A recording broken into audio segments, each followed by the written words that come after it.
If it hurts, you ain't breaks, no games, you know let us put on more steam. Protect our kickers, our quarterback, our lead, our ball game. All obstacles, block, cut, sides, two games after this win in. First you again, we're for the first May.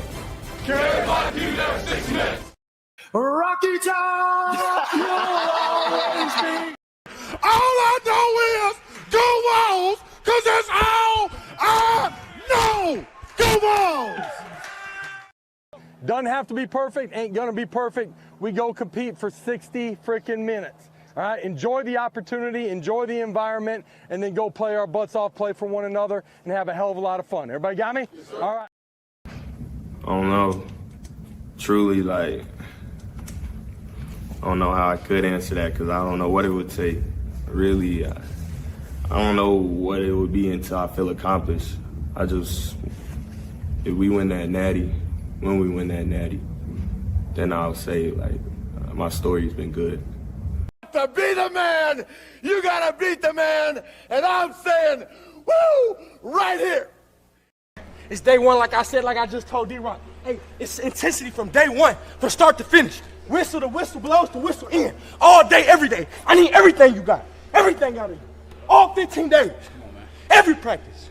It starts right now. It's your time. It's your choice to be great. Let's pick that. Yes, sir, man. Let's go, man. Let's go. Tennessee on 2-1-2. Tennessee. Make the decision. You're either a Vol or you're not, through thick and thin.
Welcome to the Talkin VAWLS Network. My name is Boogie Bentley. It's the post-game show. Tennessee, they take care of business. They do what they're supposed to do. They get the win, 56-24. This is one of those games that I feel like, Coach, it's a no-win situation. It doesn't matter what you do. You go out and you hang 80 on UAB. Nobody cares. You give up 24. The chat's mad. Old coach is mad. We're going to have a good old-fashioned debate on the Talkin VAWLS post-game show. So I need you guys in the chat to do me a favor. Smash the thumbs up. Share out the link. Let them know we're live for the post-game show. It's so bad right now, Coach. Our co-hosts don't even want to be here to talk about it. You and I will get through this thing together. Give me your opening thoughts. Tennessee gets it done. I would say leave a little meat on the bones. There's nobody to leave meat on the bones. It's just me and you, baby. I'm just going to eat, baby. I'm just going to eat. First of all, first order of business, we all knew we were going to whack them, right? If you go back to my pregame prediction, I had them scoring 17, right? So I expected some of these scores. That's not an issue for me. But I'll get into what is an issue, and there are some here. It's, for me, a bridge too far to start calling people trash or they should be fired or da-da-da-da-da-da-da. For me, there's a lot of coachable things that happened in this game, and we're going to get into them. But with that said, Do I think this defense can be elite? Sure. Do I think they have played elite or have been coached elite up to this point? No, I do not. But with that said, I thought they kind of sleepwalked through this thing on defense, to say the very least. And my biggest concern, Boogie, the biggest thing I had an issue with is I thought we were outcoached. I did. I thought we were outcoached in this football game. I've never seen the swinging gate defended so poorly in my life. I've seen it better defended at the Pop Warner level. I just have. I don't know how else to put that. I think there were lots of bright spots on the defense in this game, a ton of them. And I think, and let me say this too. I think if the defensive coaches and the defensive players were focused in this game, they could have pitched a shutout. So for me, there's a lot to pull from in this game. And there's a lot to say, hey, guys, and I'm saying this because I don't think we should abandon anybody. I'm not saying fire anybody. I think this is a great team. I'm not peeing on everybody. All I'm saying is I think this team's actually good enough to win a ship. And when I think that, I want perfection. Timothy came in here before this game and said, I want to see a perfect game. It wasn't a perfect game. And I think this team's got so much potential that I want to nitpick. I want to go in the film room as a coaching staff.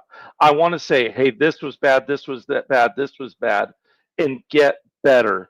I don't want to overreact. And if we're overreacting, we're not reacting correctly. We need to react proportionately. And I just think there's a lot of teachable moments in this game, a lot of things we can do better in this game. And I get it was UAB. I get it's a sandwich game. I get all that, which is why I don't want anyone to overreact or take some of my criticisms too far to a point where I don't want them taken to. It just means I think there were a lot of things we could have done better in this game. I like the way you laid out the opening there, because your opening statement gives me several talking points that I want to go through, and I'm going to throw them at you. Let old Boogie walk you through it, Coach. Yeah, let's go through them. We're going to go through them step by step, because there's layers. There's layers to everything that you just said, and I want to walk through it. Let me catch up with the chat real quick. 200. Coach, the worst place to be.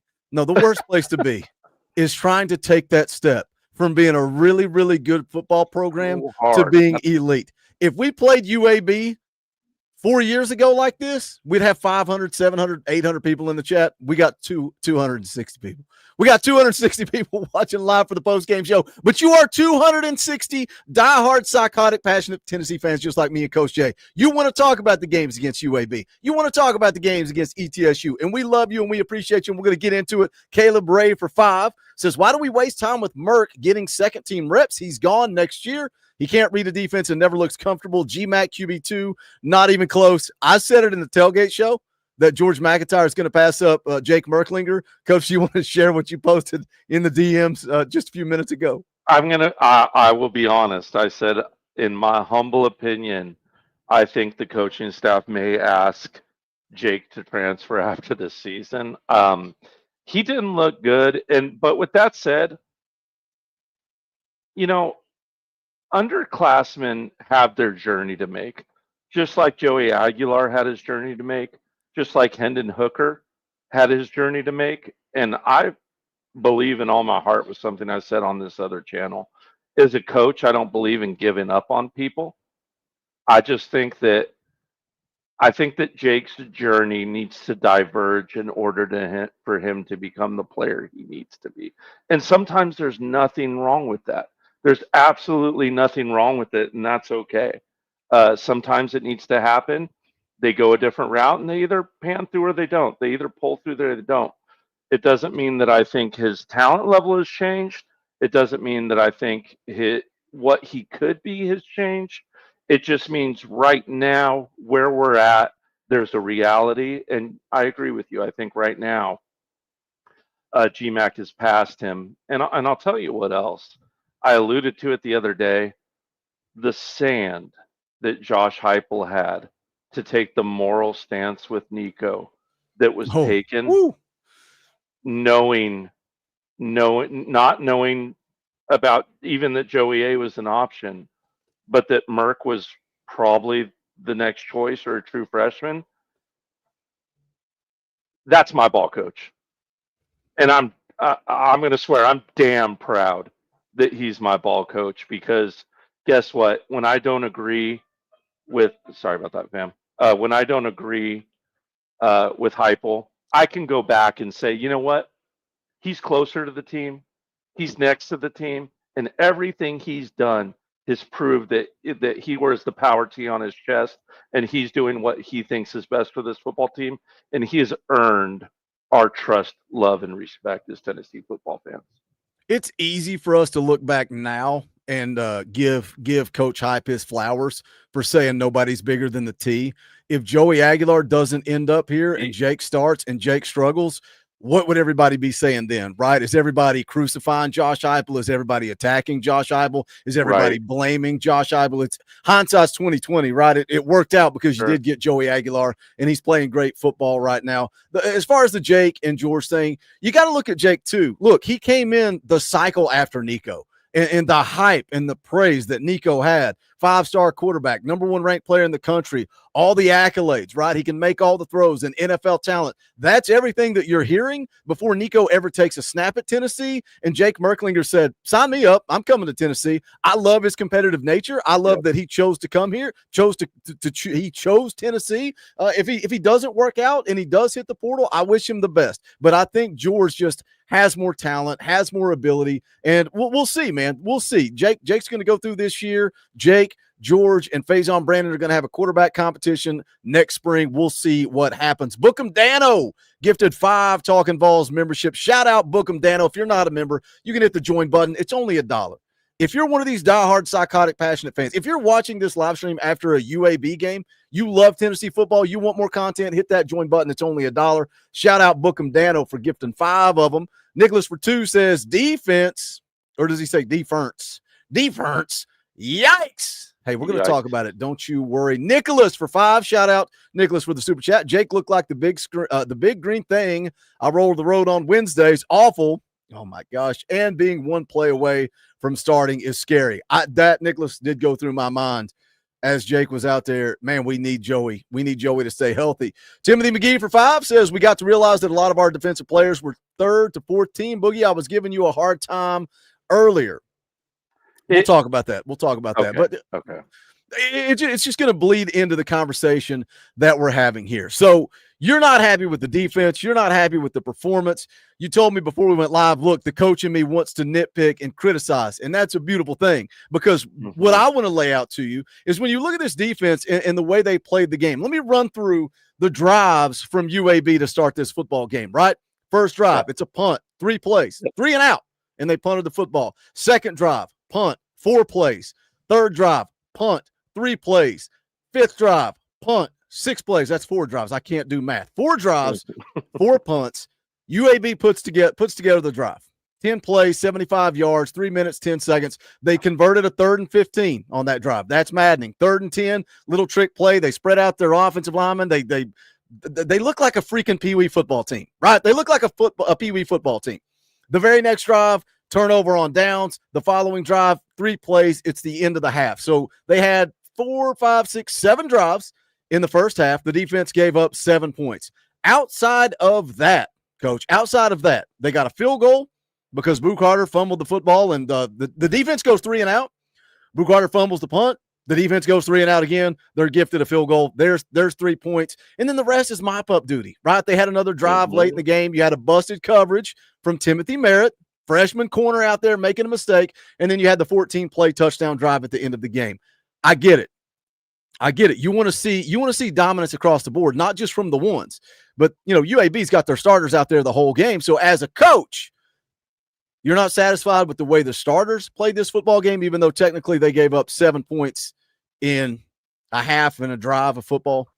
No, I was fine with the way the starters played the game. Okay. So tell me how you break down and like you just want more from the backups. You want more from the 2s, the 3s, the 4s, whoever the case may be. It's a two-handed thing. Before this game, and yesterday too, I said I wanted to see our young guys grow up because we have injuries and they need to, right?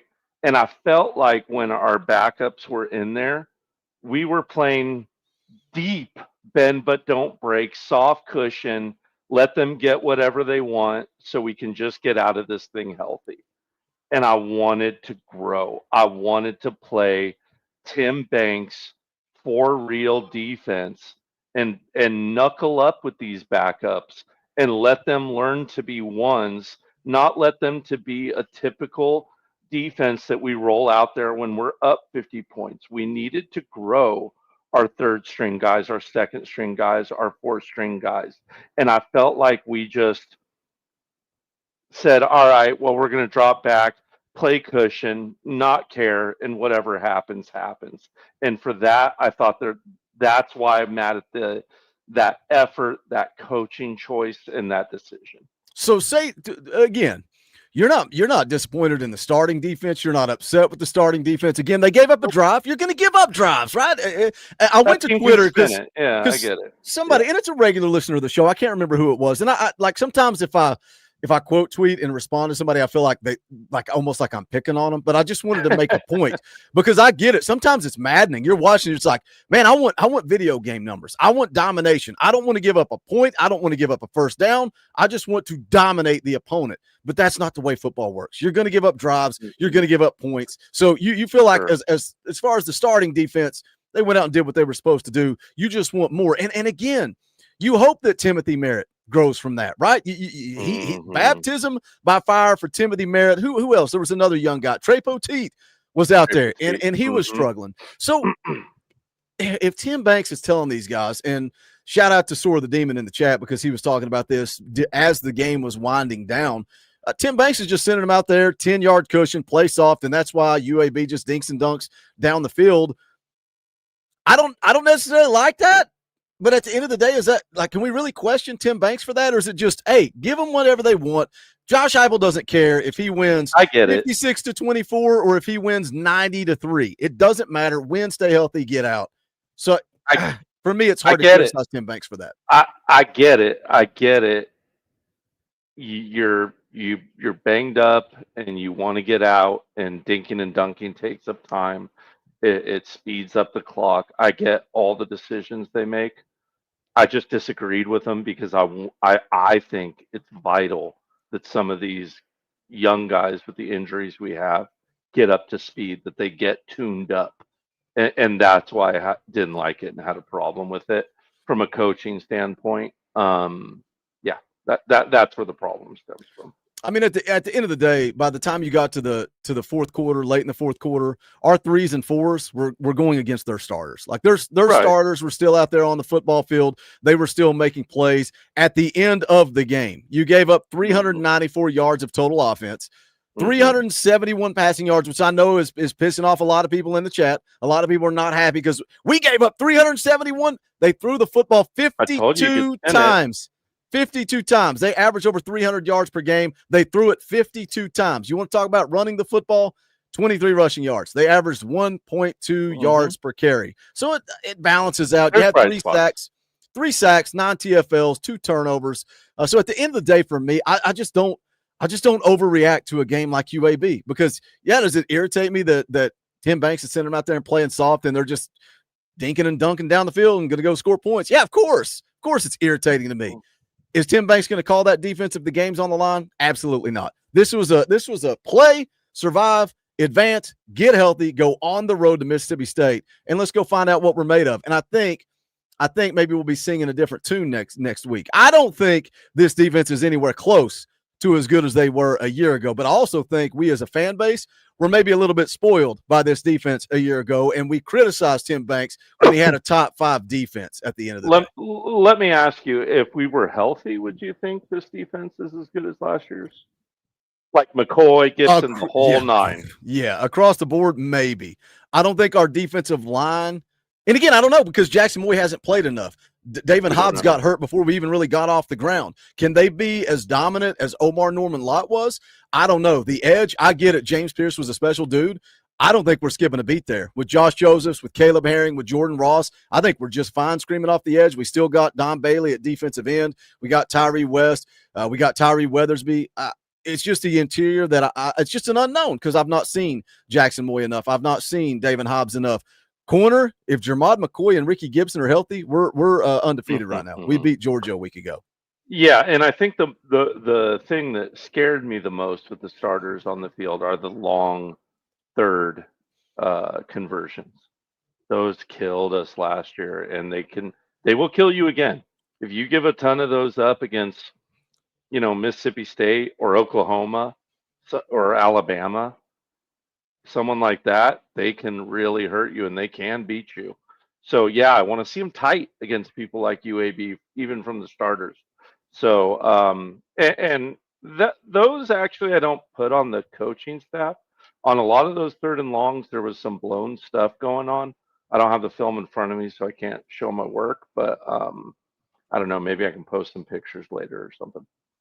Let me catch up with the chat. You guys dropping some super chats, which we appreciate. Y'all being very generous. We're up to 352 people watching live. We appreciate you guys tuning in for the post-game show. If you haven't smashed a thumbs up, smash it, share it out. We would appreciate that support. Coach McGee for 10 says, looks like Boo got that wake-up call we talked about. Let's talk about Buu Carter since Coach McGee being generous there. Coach McGee being generous there with a $10 super chat. So let's just kind of let the chat drive the show here, Coach. It's just me and you. We don't have Dauber saying one more thing. We don't have Dauber telling us to listen. We don't have Foul Ming in here with his sleeves off. We don't have Fall Scoops here. We don't have Dustin here. Man, everybody just bailed on us. So let's let the chat drive the show. It's a $10 super chat. We appreciate that. We talked about Buu Carter in the tailgate show. We talked about is it a lack of effort? Is it a lack of buying in? Is it the fact that he missed so much camp instead of being on the practice field? He's out here doing gassers and doing up downs and everything else.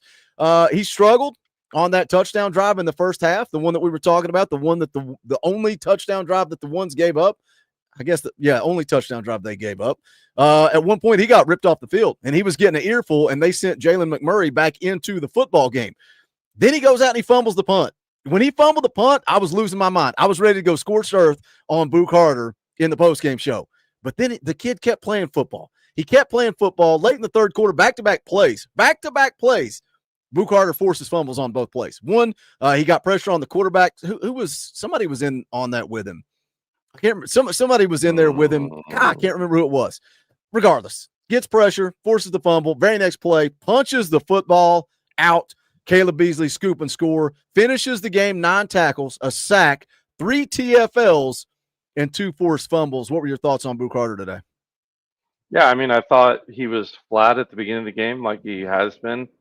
I thought on the fumble that he was lazy and indifferent.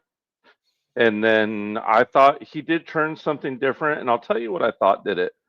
Let me cue you into something defensive coaches love to do. We love to take our star players when they're in trouble and put them in there with the 4th strings, with the 5th strings. That's a punishment. That's a defensive coordinator punishment. And that's when he started to shine, sadly. I've grabbed people, and this is something I learned from a defensive coach I respect more than anybody, who learned it from a college defensive coordinator who's very well respected.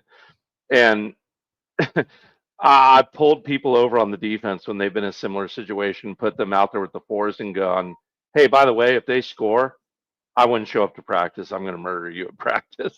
So you better man up. So that's a punishment. And to his credit, he bit down when I think that happened. So can that be that catalyst, that moment? God, I certainly hope so, because I think we need Buu Carter. I think this team needs Buu Carter. I think, as someone so aptly in the chat put out before the game, Buu is the most electric player on this team. And I didn't argue with it. I agree with it. But we need his head on, screwed on straight. We need Buu Carter to be biting down and in on this. And God, I pray and I hope that was that moment. We'll find out. We'll find out against Mississippi State how he comes out and plays. Somebody in the chat nailed it. He was up and down. Like, Buu Carter's up and down. We need Buu to be up all the time. In the fumble, I think Carl said in the chat he was looking downfield trying to make a play. Lazy. The fact that the commentary team was basically like lackadaisical effort. Just looked like he didn't care what happened. I don't. Yep. Maybe he was looking down the field. He just looked like he could not care less that he was on a football field trying to field a punt. That's maddening to me. Stella Ford drops a $2 super chat. Are we ever getting injured players back? Jackson Moy should be back next week. David Hobbs should be back next week. Ethan Davis was on the sideline in shorts. He didn't play today. I don't know what's going on there with him. David Sanders, the mystery injury. We'll see if and when he comes back.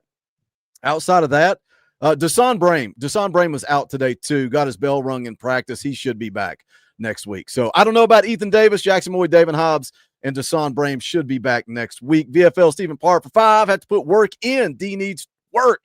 Peyton can't catch. Did you notice Deshaun Bishop had gloves on this week? Maybe Peyton Lewis needs to find the gloves in the equipment room and join Deshaun Bishop there. Maddening. So much grass in front of him when he dropped that ball on the swing pass. I have the note again. Why are we throwing to running backs not named Star Thomas? Why? Why is Star Thomas the third dude off the bench? Why didn't he come in the game until the second quarter? They skipped him in the first rotation. I don't get it. Is he in the doghouse? I know he didn't come into. You're right. His first carry was in the second quarter. Is How he many in the drives doghouse? did they have? Why would he be in the doghouse? Yeah, they had 4 drives. They I had don't 2 know. touchdowns, an He's interception, beloved. another touchdown, and then he came in the 5th drive. But I don't get it. I don't understand. My camera keeps shaking. 1 second. I don't get it. I don't understand. I don't get it. I mean, Did I hear right on the broadcast that he leads the nation in yards after contact, and that's splitting carries with 2 other backs? I'm pretty sure they said that on the broadcast. Not to pat myself on the back too much, but go watch my film breakdown. I talk about how first, second, third contact is not enough for Star. He just has these great feet and these great hips and this great equilibrium at a low center mass, and he finds a way to keep going after first, second, and third contact.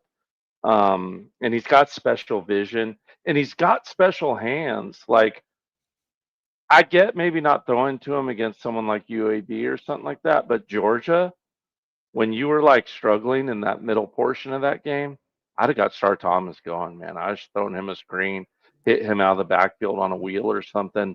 I hope they're keeping it in their pocket for someone, for someone big down the road when we need it, because I think Star can be really, really special in that regard. And I think everyone in Knoxville sees how special he is now. And to give flowers behind it, the starting O-line again, not that UAB's defense was anything special, but they were great again. Moy is an absolute stud. Like, you watch him inside, he is an absolute pleasure to watch on the inside when he's blocking.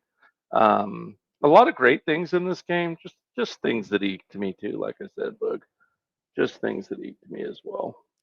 Star Thomas finished the day with 9 carries, 51 yards, and a touchdown. How about he just makes dudes miss too? The little shovel pass, 17-yard touchdown reception, just making guys miss. Like, he's a cheat code, man. He's a cheat code. And I don't know if Ty's coming at us in the chat saying that we said they need to get Peyton Lewis going. Now we're saying, why don't they put Star in? Nobody said that. We said, why is Star not getting in until the first series of the second quarter? I'm not questioning why Peyton Lewis got to play against UAB. I think Star Thomas needs to be the first guy off the bench, and if he's not, you can sell me on Deshaun Bishop. 9 carries, 59 yards, 2 touchdowns. Right. I love the way he runs the football. I wouldn't argue if he was the first guy, out there getting carries. It's Bishop and Star Thomas are 1A and 1B, and I'm not writing off Peyton Lewis. I think Peyton Lewis has a bright future. The little speed option with Joey, Peyton Lewis showed you his speed. In my notes. What a freaking great, what a great sell by Joey, and then the late pitch, and then Peyton Lewis showed off that track speed. I love it. Fowls in the chat thought Jesse Perry continued to look good, but were you impressed with Jesse Perry being able to get 3 penalties? 3 penalties on 1 play. You gotta laugh at that. You have to laugh at that. Come on. No, I'm not laughing at it. I'm mad about it. I'm laughing. Come on, you got illegal man downfield, holding and a block in the back. I love it. I mean, I love telling him that he's paying for dinner for the rest of the O-line. next Friday, but yeah, I guess it's fun. I guess it's an accomplishment, right? So yeah. Also, while we're kind of tagging on running backs, I know there was a weird play, but I think we're all right about this Morris kid and his eval out of high school. Because if you don't think Dwanya Morris is going to be a terror out there, and think about this for a minute. Think about when it's like Rad Jackson, maybe a senior out or a junior, Mike Matthews, Rad Jackson, Smith, Moa, Legend Bay, Tristan Keys, and you're handing it off with those kind of athletes spread out, and you're handing the ball off to someone with Morris's speed and shake. Good luck to you future defenses out there. That sounds scary to Coach Jay. We had Uncle Kenny in here Sunday night on the fan call-in show, and he was kind of preaching this class of 25, this class of 26. I think we're just starting to scratch the surface of how good this football team can be. And I think we're finding out now more than ever with Joey, you got to have good quarterback play. You have to have good quarterback play if this offense is going to hit its potential. And I think we're seeing that with Joey Aguilar. Since somebody in the chat said that I will agree with anything you say if you are a member of the channel. Why do you go to work? Why do you go to work on Monday? I mean, do you go to work for free? Do you go to work and just say, hey, keep my paycheck? I don't want to get paid because I come to work to get paid. Yeah, this is my job. I do it for a salary. I do it to get paid. I do it to support my family. If you got a problem with that, you can go somewhere where they're streaming to 5 people and they will read your comment for free. I'll read your comment for free. But if you like what we do and you want to support, shout out to the guy in the chat for pointing it out. Hit the join button down below. Hit the join button down below. It's $1. It is only $1. And if you come in and say that Tim Banks sucks and should be fired, I will regurgitate it. I will repeat it back to you if you are a member, because that's what we do here on the Talkin VAWLS Network. Let me check up with the chat. Timothy McGee for 5 says, LOLO, Coach Jay, are you sure that you want to be a D coordinator at Tennessee? Our fans would want you fired the first time someone scores on you. He's not lying, Coach. He's not lying. I don't. But as a coach, dude, I stopped caring so long ago what fans and parents think about you. If you care about stuff like that, doing this job, you're not going to be doing it very long, Tim. So I get you. And yeah, you got to have kind of thick skin and let it bounce off you. But I mean, yeah, if I truly cared about that, then I would have came out after Nico transferred and apologized like people were asking. Like, I don't care. So I guess I'm all right. Coach Jay tried to quit the channel. I wouldn't let him. Johnny Price for 2 says, I don't have a problem with the starters, playing. I don't have a problem with starters playing soft. I'm confused by that. I don't have a problem with starters playing soft. I wonder if he's trying to say he would have a problem if the starters played soft. Maybe. I don't know. Maybe. Thank you, Johnny, for the super chat. UT Pumpkin's been a member for 48 months. We appreciate that. Boo was playing subpar for 3 quarters. I agree. I was so down on him when he fumbled that punt, and then it's almost like he kind of bounced back from that and responded. Caleb Ray for 2, would you say that Spillman is passing up T-Lander? Coach, you can old linebacker coach over here can comment on their play. I don't think that Edwin Spillman is going to start over Jeremiah T-Lander anytime soon, but you can comment on their play, Coach. I think some people have a problem with T-Lander because of what someone was saying in the chat earlier, that they feel like his speed is bad. And look, he's not a burner. He's not as fast as Spillman. He's not as fast as Arian Carter, certainly. God, we keep going back to these film breakdowns, Boogie. It's almost like you're good at what you do. Yeah, the very last play, if you go back to T-Lander's film breakdown that we did, I don't even know why I remember this. But the very last, I loved his film so much because he's looking like Jake the Snake Roberts or something out there, DDTing people every other play. But the very last play, he was late to react and get out to the flat. And it was just by like a step and a half. But I said that at the college level, that step and a half looks like 5. And I'm worried about that. And I think at times that's what people have seen. And Spillman, look, I've been on a field with Spillman. That dude is scary good, scary quick for his size. So is Arian. Looking slow next to them. It isn't as bad as it looks. And is he getting passed up? Maybe, but he's getting passed up by a guy that probably going to be an all SEC linebacker before it's all said and done at Tennessee. So I'd ask everyone to keep that in mind. I think T-Lander still has a huge place on this team, and we will need him and what he brings to this defense greatly if we are to accomplish what we want to in the Southeastern Conference. Johnny Price for 5 says Buu needs some real encouragement from his team, not feel alienated. Let peer pressure do its thing. He is really good when he is confident. I saw people in the chat saying that the teammates weren't celebrating with Buu Carter. That didn't stick out to me. I didn't notice that. I'm not saying it didn't happen. I'm just saying it didn't catch my eye if it was happening. Roy Gibson for 5 says, I have a problem with defenses not trying to knock someone's head off every single play. Well, just watch Idris Farouk play downhill. He's always going to try to knock somebody's head off. Oh, man, I love Farouk. He's in my notes, guys. Here's my note right here. Idris Farouk. You know when I write my note in all caps, I want to see it. You mean it? all caps, it says Idris Farouk is a MFer. That's all it says. And he is, guys. He is a son of a bee out there on the football field, and I love it. I want them to tear their heads off and do all that Alvin Mack stuff. I thought there was 3 plays. I think I have it down here. Yeah, 3 plays where we had like 2 or 3 missed tackles, even with the starters out there, because they were coming so hard. They were forgetting to bring their hands with them, their arms with them. What do I always say? Ass down, head up, knees to nuts, wrap up, hat on the ball. If we forget that wrap up part, people bounce off them. You can hit someone 1,000,000 miles per hour, and they'll bounce off you if you don't drive through them with a low center of gravity, with your ass down, your knees face to their nuts, and drive through them with your arms wrapped. They will bounce off you. I don't care who you are. Maybe Ray Lewis, but not everyone's Ray Lewis. So everyone else wrap up, not named Ray Lewis.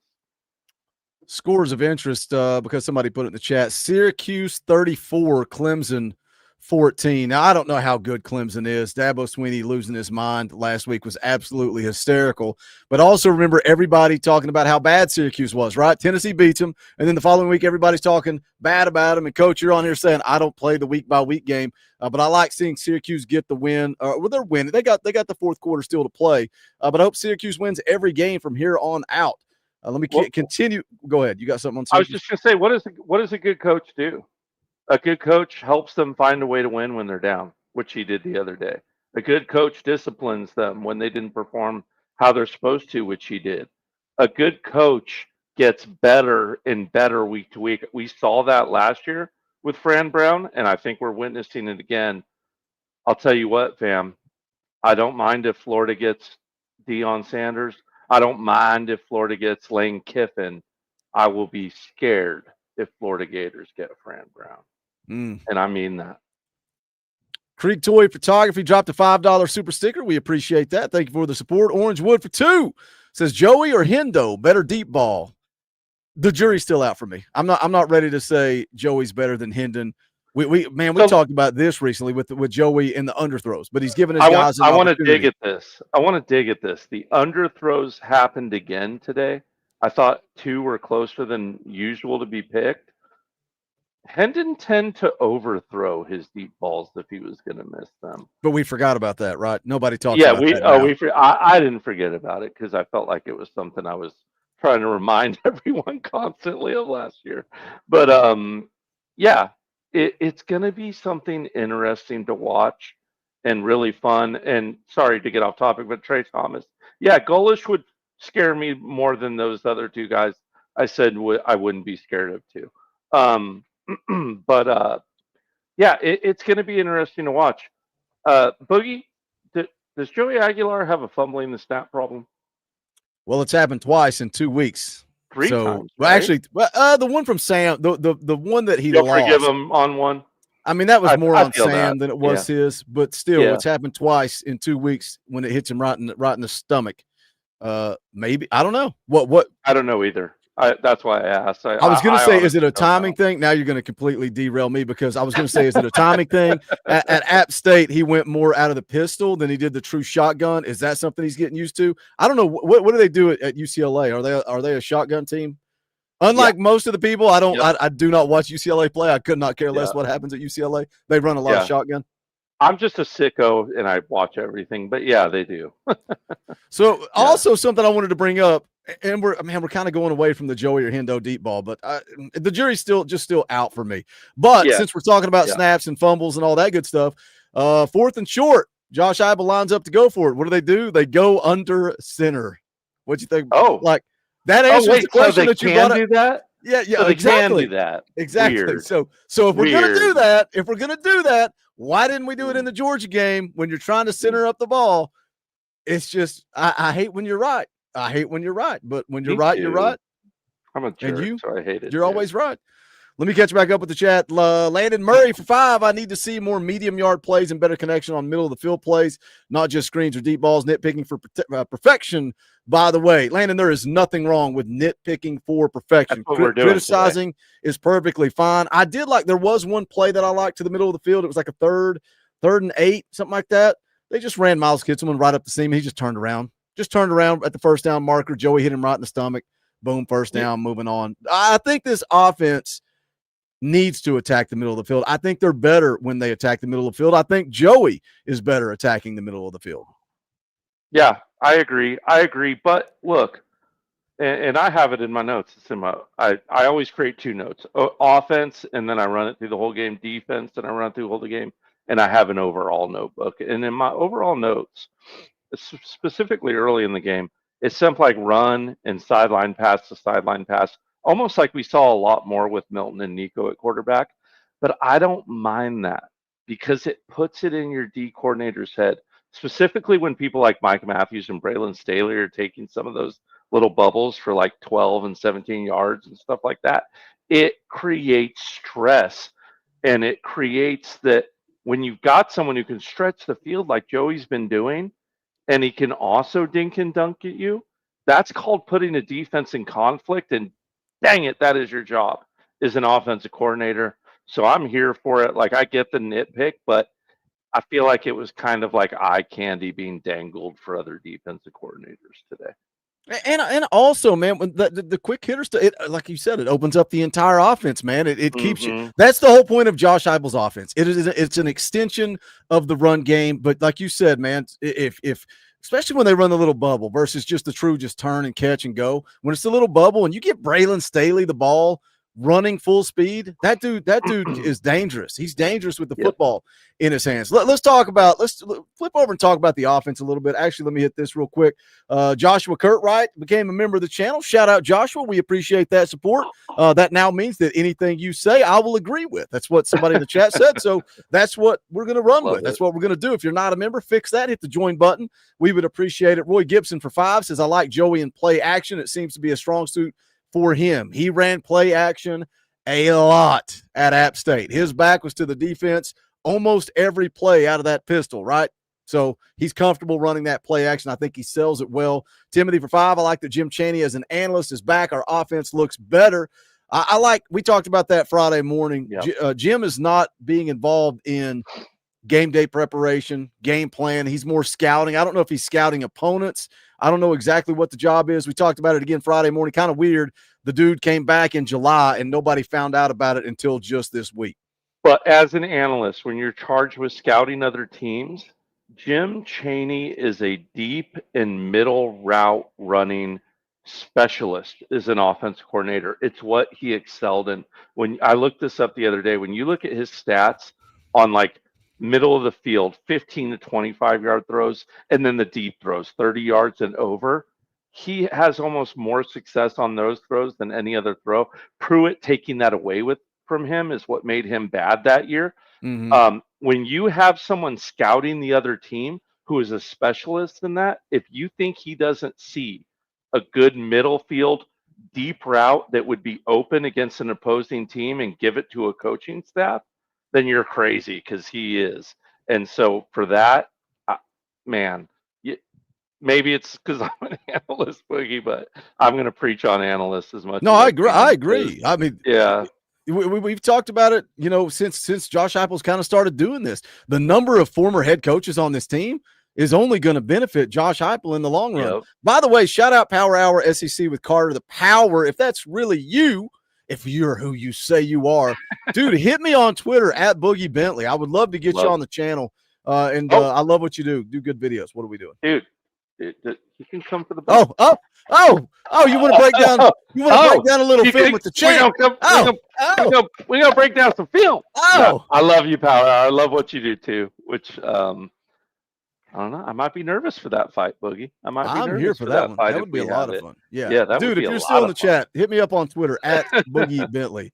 Just caught him in the chat. Let's see. We got Timothy. Ethan Leonard's been a member for 25 months. Shout out, Ethan. We appreciate your support. Let's go over. Let's talk a little offense. We talked about the defense, and again, I respect you saying the ones played well. The ones did what they were supposed to do. I want more. I expect more from the 2s, the 3s, the 4s. I respect that.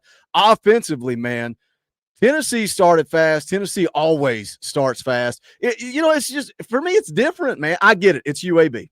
It's UAB. Yeah, go out, do what you do, go win this game. How many times under Dooley, under Butch, under Pruitt did a UAB come to town and we struggled? Or just even teams, just inferior opponents. We limp out of the gates, we struggle around, and I get it. This score is not where some people want it to be. They don't like 56-24, and I'll allow you to feel that way, I guess, unless you're a member, then I'll just agree with you 100%. But Heupel doesn't do that, man. He don't screw around. You come out first drive, 7 plays, 75 yards. It's a touchdown. You talk about how good Josh Heupel is when the plays are scripted. Man, they continue to dominate, especially Joey. Once again, opening drive, perfect. 4 for 4, 64 yards, touchdown pass to Chris Brazzell. That touchdown pass to Brazzell, I think they said he led the nation in receiving touchdowns right now. That's a conversation we'll have in just a second. But you go back out on the second drive, you continue to just go right down the field. You had a hold on Braylon Staley in that second drive. Nobody hurt. Didn't hurt you. The defense had the 3 and out, man, to start the game. I mean, you just start fast. You're up 14-0, 4 minutes into the game. Brazzell has a touchdown. Matthews has a 39-yard touchdown. Joey Aguilar finished the day 15-22, 218, 3 touchdowns, an interception, had 3 carries for 11 yards. We talked about the speed option. I love that. There was one play he's bottled up in the pocket. Sam missed an assignment, and it's how in the world did Joey Aguilar get out of the pocket? I still don't know. Escapes, completes the pass, eyes always downfield, always trying to make a play. I thought Joey looked good. I thought the 50-50 balls, we talk about the deep shot, leaving them short, underthrowing them, letting your receivers make a play. That's Brazzell. Mike has not shown me that he can make the plays. The touchdown to Mike was on he dropped it in the bucket. That was a beautiful throw. Like, Mike didn't have to go up and beat anybody. The 50-50 balls to Mike, he didn't go up and make the grabs like Chris Brazzell can. So when we talk about who's better at the deep ball, maybe we can let Brazzell go make plays, but maybe we need to hit Mike in stride. Maybe we need to hit Braylon in stride. That's Brazzell's strength to throw up those 50-50 balls. Offensively, what did you think of this football team today? I mean, I before the game, I said I thought the offense was going to come out with the intent to put them away early, and I think that's exactly what you saw, right? Electric, awesome. Joey played great again. Can you nitpick, right? Could you, in theory, say, I don't like some of these underthrown balls. They can get you beat here and there, sure. But I thought he looked great, man. I thought he looked good, and I like that he tends to play to wide receiver strengths, as mentioned, as you were just mentioning. Like, know who you're throwing to, right? Know your weapons and what they're used for. Nobody caught that right. at Tennessee Junior. Right? Sorry. Yeah, I do love it. But right? Like, if you're out there shooting a handgun, know what a handgun can do. If you're out there shooting a shotgun, know what a shotgun can do. If you're out there shooting a rifle, know what a rifle's good at. Know your weapons and what they are used for. Joey's doing a miraculous job at that. You can't say enough about him, and I'm just going to keep on taking third dairy, fourth dairy credit that I don't deserve, Boogie, and say, hell of a job, Danny Hernandez, quarterback coach. I mean, he learned all that from playing Coach J defenses, Boogie. It's very obvious. Is that right? That's where Danny learned it from, and then he taught Joey Aguilar based on how awesome my defense is. So I'll allow it. I'll allow it. I taught Joey everything he knows, obviously. Basically. But no. Wait. Really, You taught him everything he knows, but not everything that you know, and that's why Dublin picked him off in that championship game. That's right.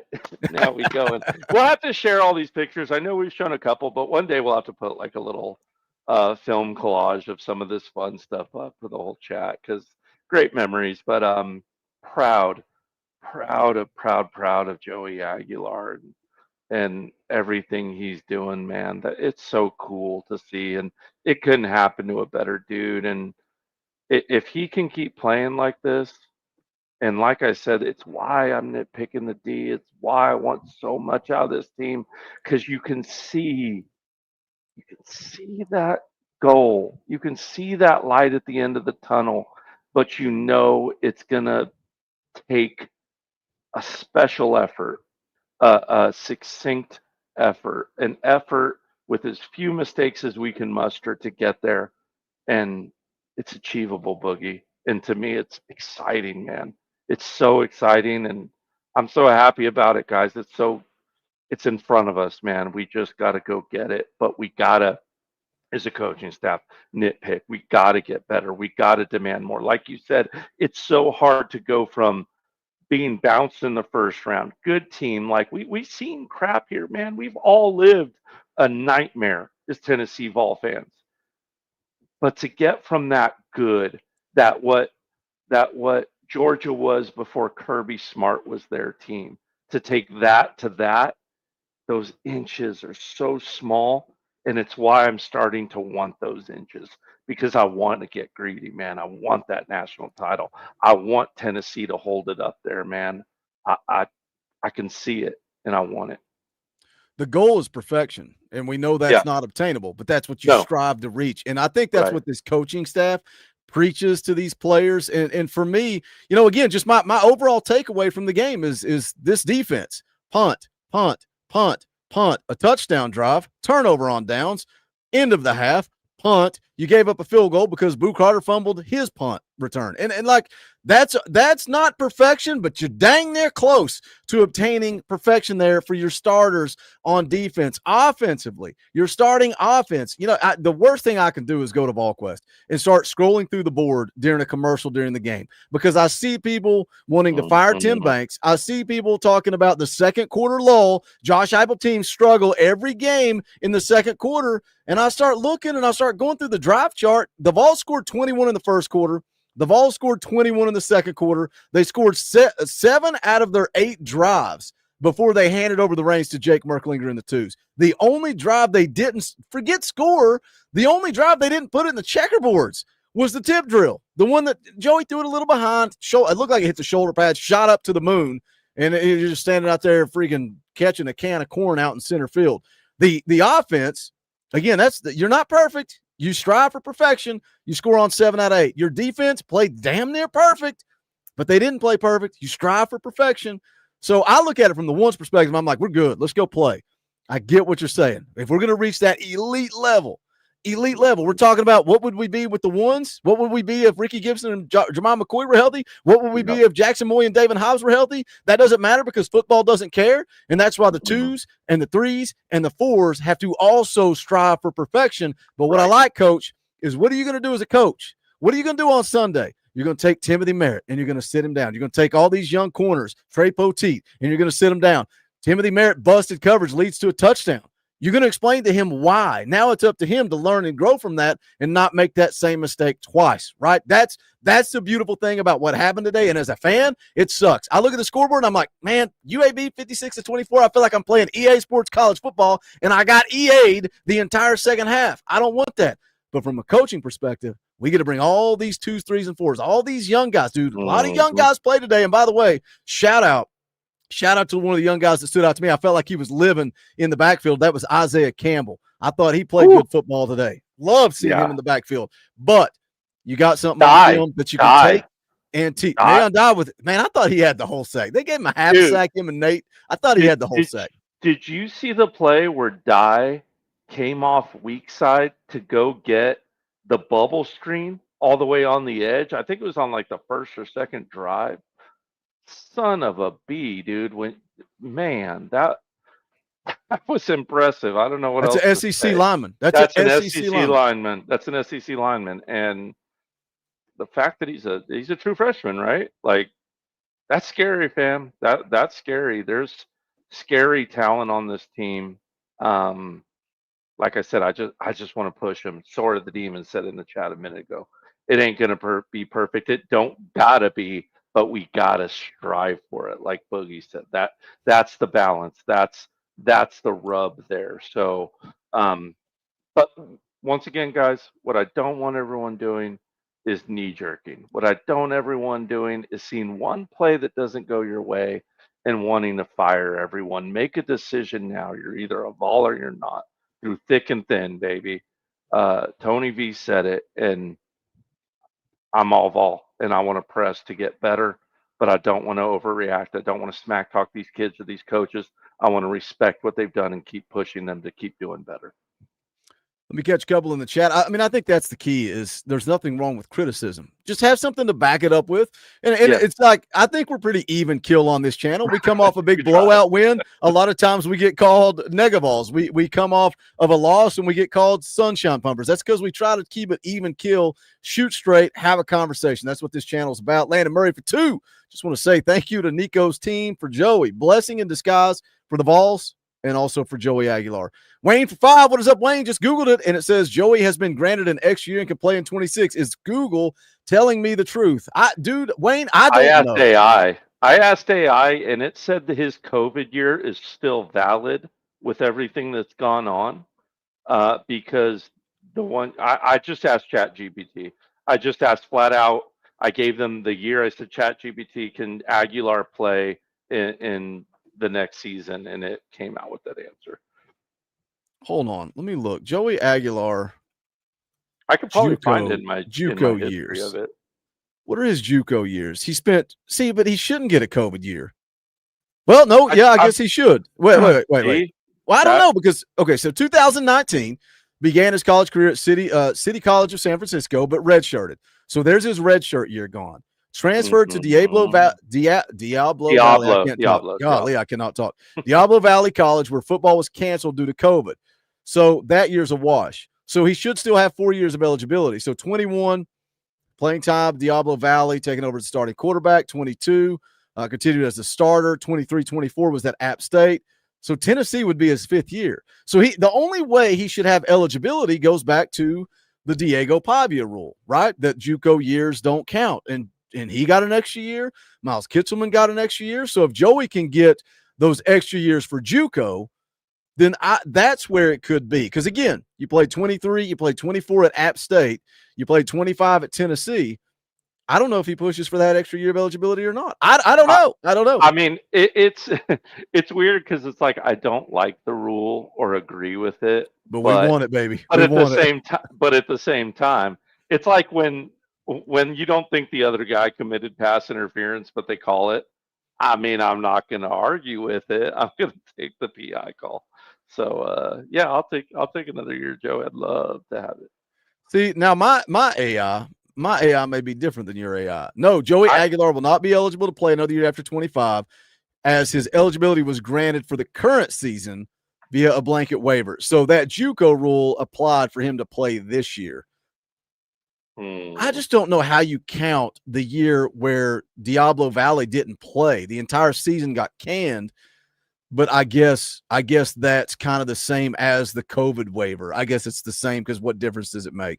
Sword of the Demon says this is his waiver year. Yeah, that's what AI just told me. Yeah, I didn't think he could play because you would think if he did when he transferred to Tennessee, they would have been talking about that he has 2 years of eligibility, and that conversation really never took place. Yeah, I don't know.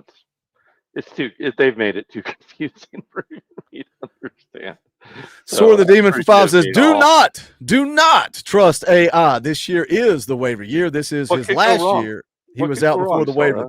When did we do? Was it Sunday night or was it Friday morning when you ran Chat GBT or whatever it's called, and I ran Google AI, and it gave 2 different answers? Yeah. What if we pit them against each other? It's going to be the end of the world. AI versus AI.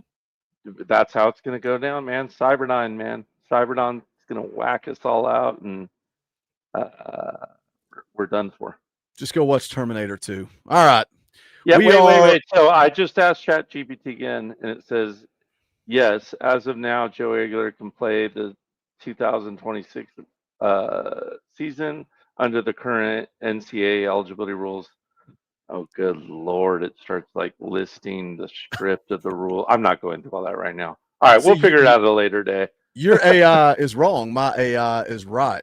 My AI is saying different. This is why Sword of the Demon says you can't trust AI. Man, you know what sucks? You know what sucks, Coach? Nah. We're a third of the way through the season. We are a third of the way through the season. So here we sit. 4 games into this thing, 3-1, only lost to Georgia, overtime loss, heartbreaking loss. We pull up the schedule. You got the Mississippi State game on the road. You got Arkansas at home. I'm calling my shot. I don't think it's any surprise what I'm doing. Those are wins. Both those games are wins. So you finish the first half of the season 5-1. The big challenge is on the back half, on the road at Alabama, on the road at Florida. I don't know that that's necessarily a challenge, but it's in the swamp, and we've struggled in the swamp. Oklahoma at home has a lot of people concerned. Some people are scared of Vanderbilt. I'm not. How do you feel about this schedule a third of the way through it? God, I hate to say that. Absolutely hate to say that. Yeah, that's not fun.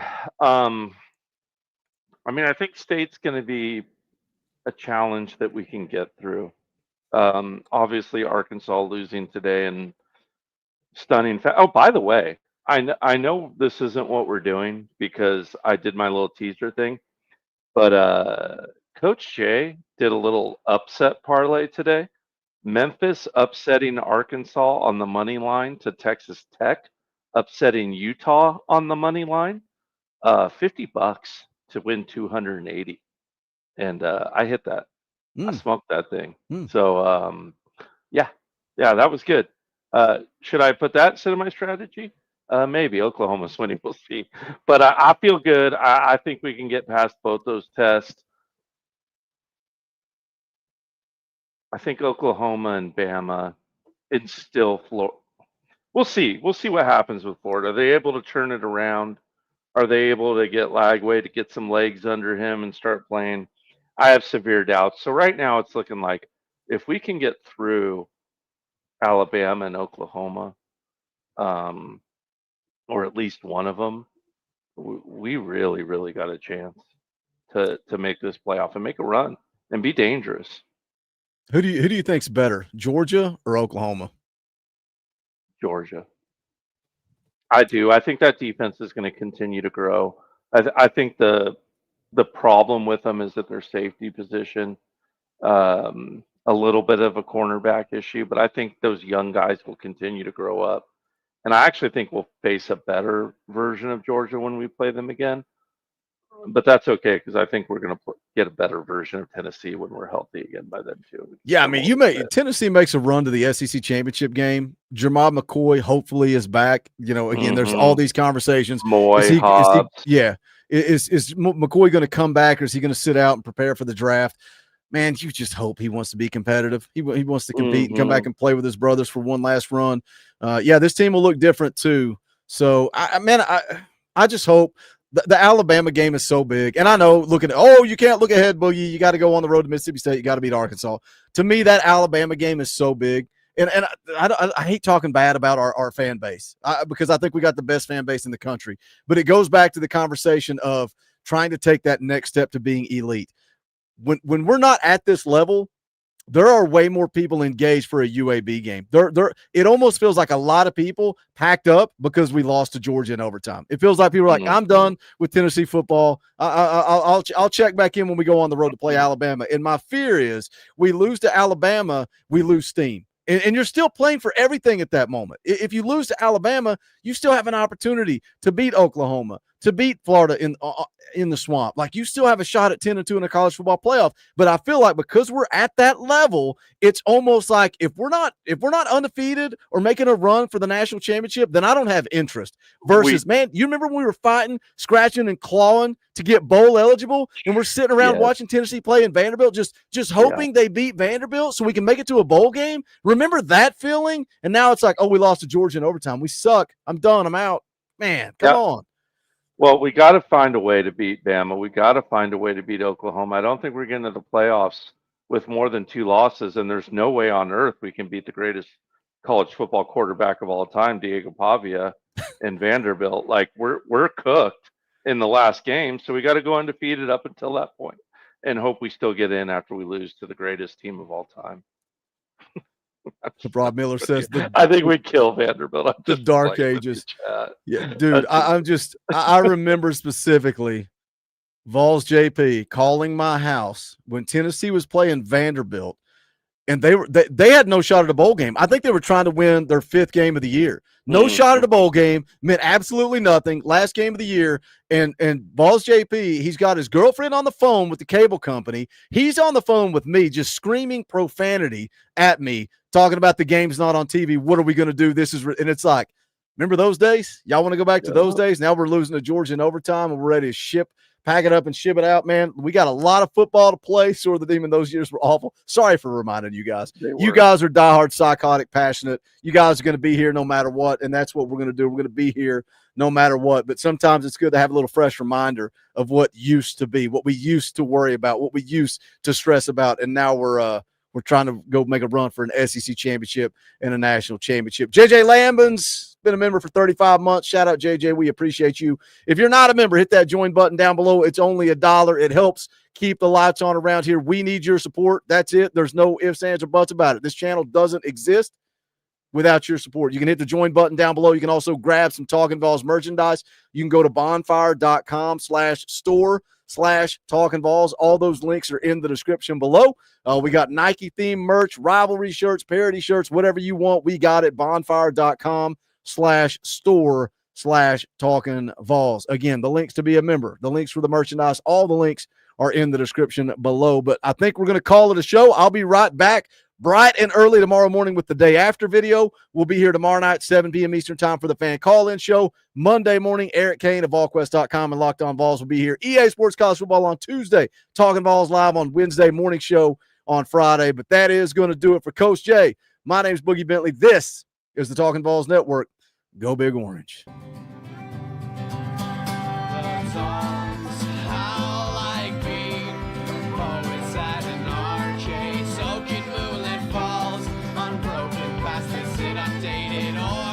That we call home, and it's night and I'm alone and I'm alive.